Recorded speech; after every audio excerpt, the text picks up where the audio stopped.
because I'm the first one to say it. Like, I love to strength train on my own, do my thing, but you will 100% at least, once a month catch me in a group fitness class that's nothing like I normally do, where there's bells, whistles, loud noise. I'll wear the cutest set possible because that's my favorite part, is the fashion. Do you want to give a Lord of the Rings analogy?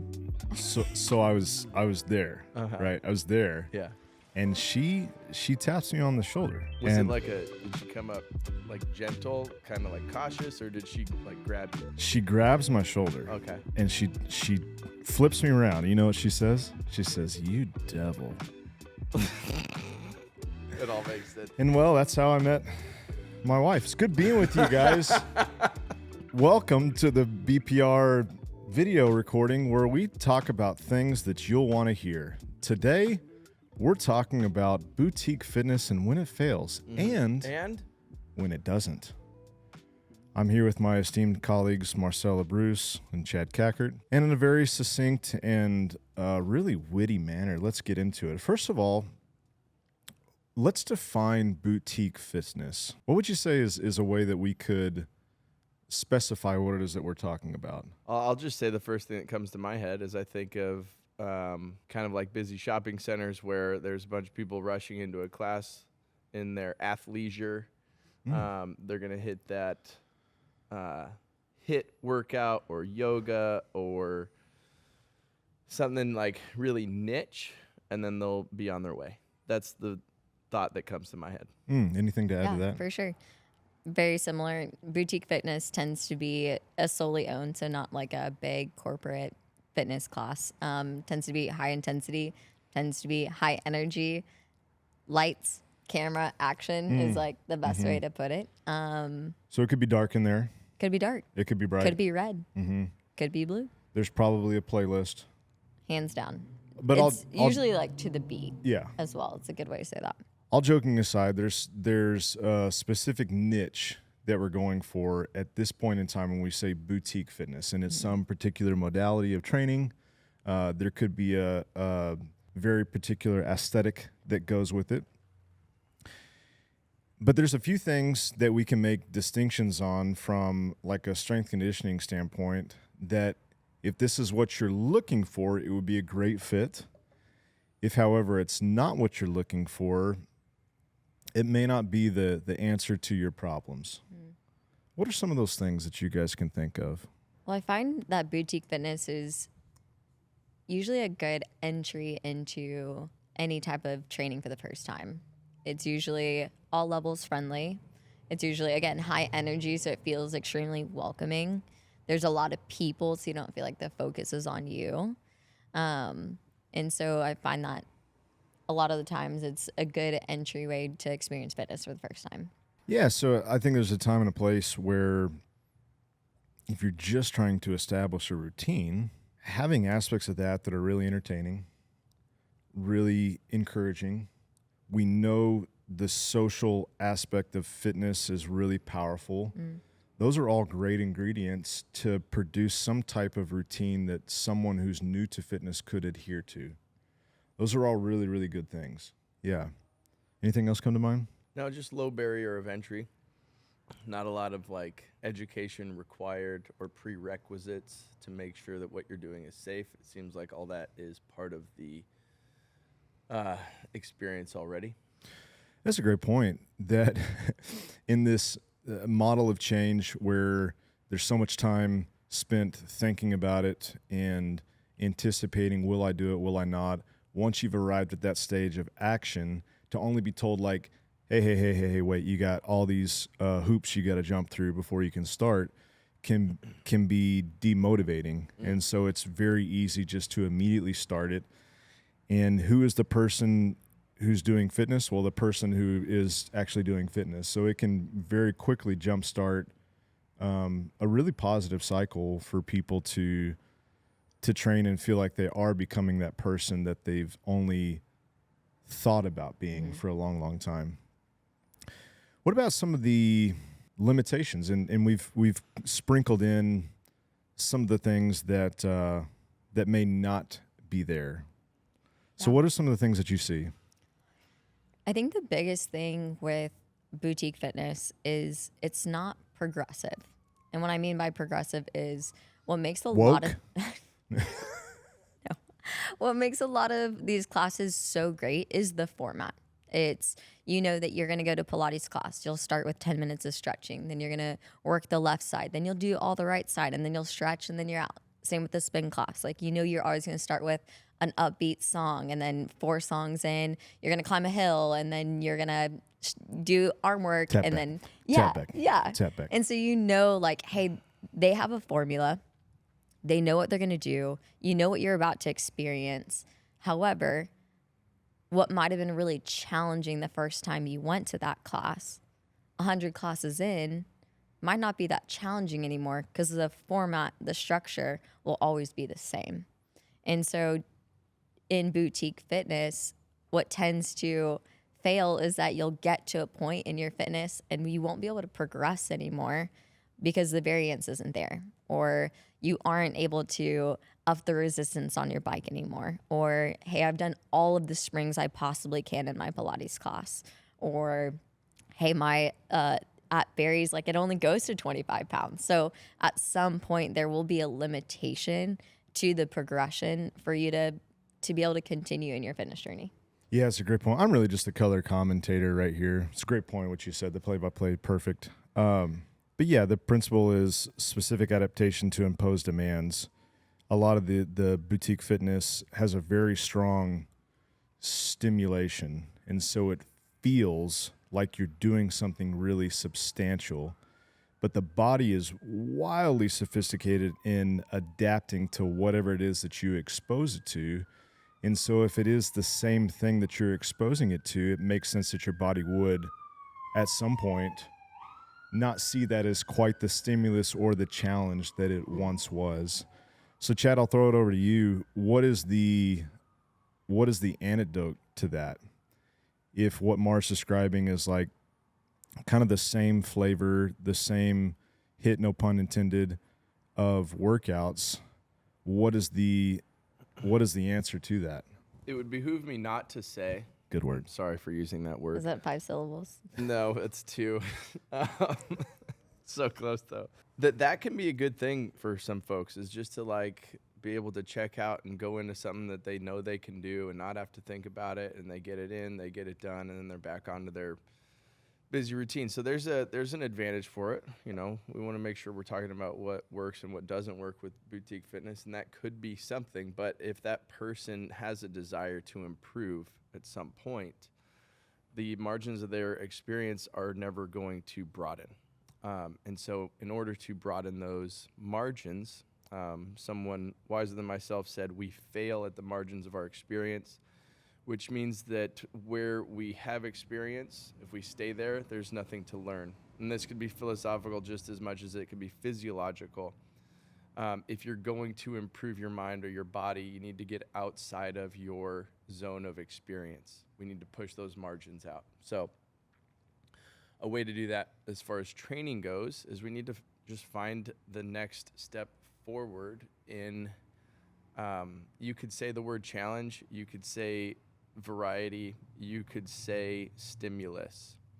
But the antidote to not experiencing something different is to experience something different. That's the simplest way to put it. To be a little more specific in that would be to have a periodized program. So having a plan. We've opened the door. We've opened the door. Yes, periodization is having a plan. Yeah. So having something that speaks to the war you're trying to fight with long-term fitness, just the individual battles that you're trying to win. And sometimes if there is a longer sweeping narrative about what it is that we're all doing here, the day-to-day training may be justified to look different if there's something long-term that we're aiming towards. Mm-hmm. Is that a good way of saying that? So having a long-term plan is a way to ensure that people continue to progress. I would argue also not burn out with the same things, kind of what you were talking about. Is that always fun? No. I mean, to go back to, ways that it's good and ways that it fails. And I think in health in general, it's in every season of life, like you're going to ebb and flow through what's the limiting factor, like what's at a deficit. Sometimes it is our physical health, and it is, I need a long-term plan. I need a direction to go in.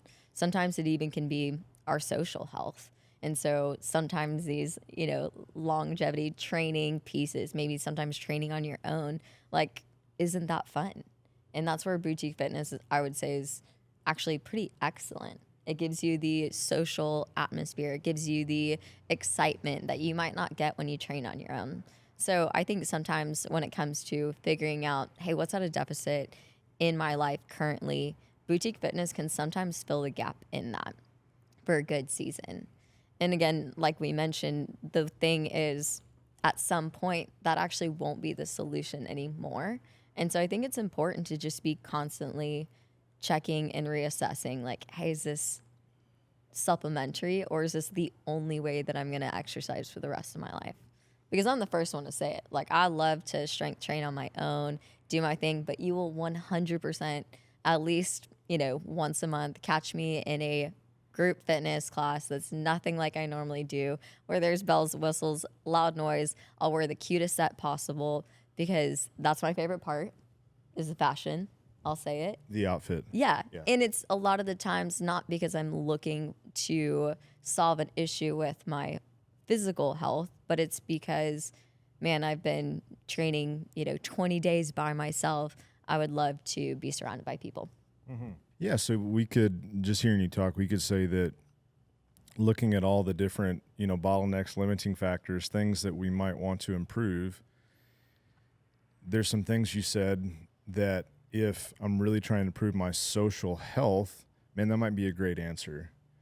If I'm feeling, here's a weird thing, I'm just thinking for the first time, if I'm feeling like I'm not getting enough entertainment in my life, I'm not doing enough that feels really stimulating and exciting, I'm in a really hard season of work where we're just doing the same boring stuff every day, man, that might be a great answer. But if someone is training for something in particular, then what they are saying is, I am okay having some periods of training that don't look like the most exciting thing of all time. Mm-hmm. And so I think for each person, if you're watching this and you're just an athlete yourself, just having a really honest conversation is to say, what do I really need right now? Do I want to go train for this thing? Do I have really specific goals? What is my training age? How long have I been doing this? What makes sense for me right now? The answer to those can help you make a decision. Hey, do I just need to have a run-of-the-mill niche boutique fitness experience with X, Y, and Z modality? Or do I actually need some of these specifics that are necessary because of some of the questions that I'm trying to answer? Yeah, such a good way to put it. Okay, cool. Anything else as far as the specific differences of boutique fitness? And have we said what else we're going to talk about? Well, we briefly touched on boutique fitness versus periodized programming. Or even coaching. Okay, we got you.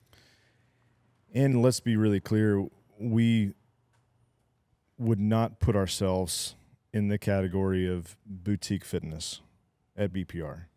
Thank you for specifying that.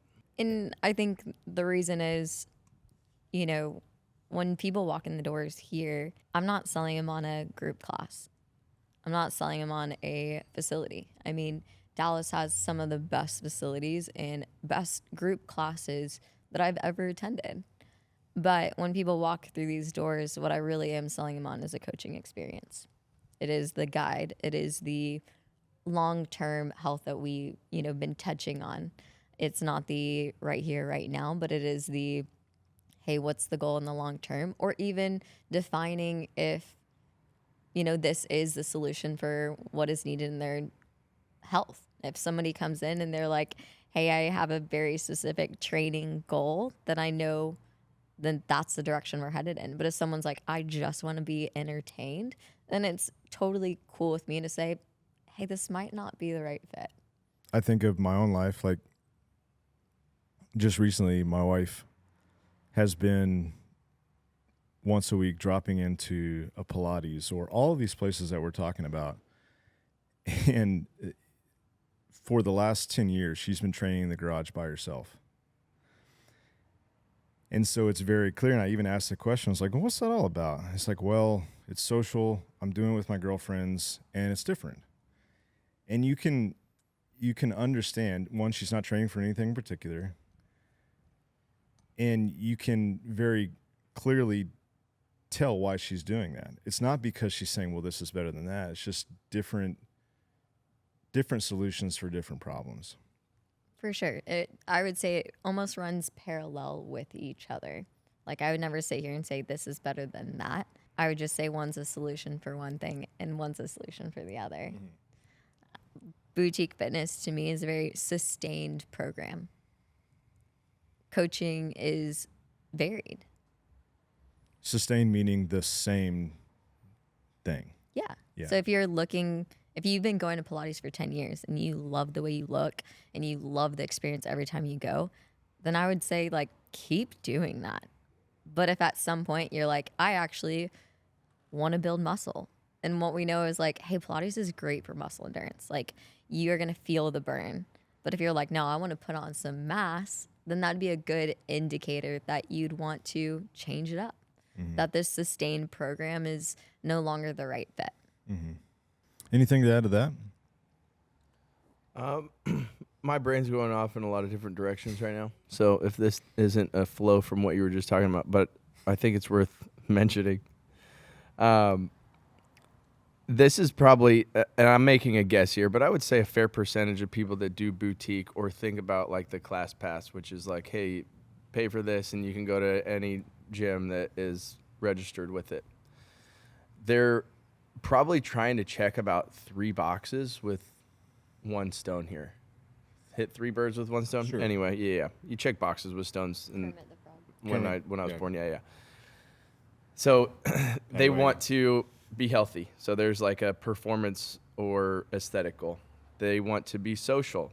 Going to a lot of different gyms means meeting a lot of different people and trying to check that box.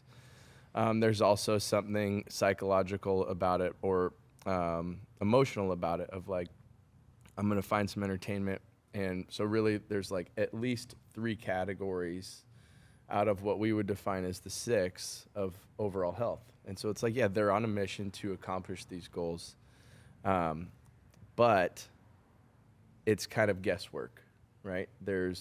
I'm going to this and I hope it's going to work out. If there's not an intentional goal with the fitness, if it's like, hey, I want to get stronger, so let's try this CrossFit class. Okay, well, that was really hard. It wasn't even strength, so let's just try something else. The other day, a spin class, I couldn't even see the people I was with, or, So they're trying to check these boxes. So one of the distinct differences is maybe once those boxes have been checked and you realize, hey, I need some specific direction, that's where coaching comes in. And that's where I think we would separate ourselves from a boutique fitness place, is because we're going to actually ask you those questions. Tell me this about your social life. Do you have deep relationships? Where are you looking for them? And getting some information on how to guide these people to be intentional about actually checking those boxes rather than, being a leaf in the wind, just going from boutique to boutique. And I'm not knocking it. It can work, but it's also a lot of guesswork. Boutique bouncers. Boutique bouncers. Boutique yeah, bouncing. You heard it here first. As I listen to you guys talk, I realized that we're somewhat of a Frankenstein here, because we did start as boutique. CrossFit is a very specific niche that will tell you commercially it is high intensity every day. So it is a niche, just like F45, just like Pilates, just like yoga, just like any other specific modality. And so there's aspects of what we do here that are still social, and there's stuff embedded in our DNA from that background that can feel like a lot of those things that you're describing, Chad. But I think over time we realized, man, we want to have deeper relationships with people. So we created these one-on-one connection points we realized, like, man, you can have the best program of all time, but if it's not progressive, like, you're going to be stalled out. You're going to potentially burn out. And so we started a program with periodization and long-term progression. And then I'd say the last thing that, is as recent as 5-6 years, is just broadening the scope of what it is that we want to coach. And it's not because we want to make our life more difficult, but like you said earlier, that's just life. Life is not fun all the time. Life is not a blind date every single day. Life are these ebbs and flows of doing things that are really rewarding and really enjoyable and really engaging and really entertaining. And then there's these periods of just work where you just have to get reps at these things so you can actually enjoy those seasons. And that was kind of a tangent and monologue, but I think ultimately maybe how we can wrap this up, like you guys have already said, to just ask, like, man, what is it that I really need in this season of life? Boutique fitness can be an excellent answer based on what your needs are. And any type of facility that's trying to coach people one-on-one, trying to provide long-term progression, doing their darndest to spread the scope of things that we could potentially talk about is not the answer for everybody, and we're the first to admit that. Anything to add as we close? No, that was so good. Thank you. That was... Anything you want to say? Jokes? You want to tell that Kermit the Frog joke? When you see Chad in person, if you see Chad in person, just ask him about his Kermit the Frog joke. It's too long to say right now. Get ready to sit down for 10 minutes. It's not 10 minutes long. I have to say this because it hasn't been mentioned yet, but choosing a gym is a lot like being sorted. No. I'm so sorry. I had to. But okay. I didn't even say it. All right, whatever. Well, you got to say it now. Choosing a gym is a lot like being sorted into your Hogwarts house. Okay? They're the Gryffindors that maybe like to be bold and courageous and push their limits. There might be the how we doing, Mar? There might be the Ravenclaws that, I'm not feeling just good like about to this. I'm out. It sounds like it's just not a good fit. Like, it sounds like we don't have a good analogy for Harry Potter this time. Maybe it's not. I still think the sorting house is a great analogy. But yeah, I'm sorry. I fell short today for the Harry Potter. I've been watching Lord of the Rings, so I'm a little off. Do you want to give a Lord of the Rings analogy? Mm-mm. Well, this has been your BPR podcast. Thank you for joining us. And it's okay if you never come back. Subscribe!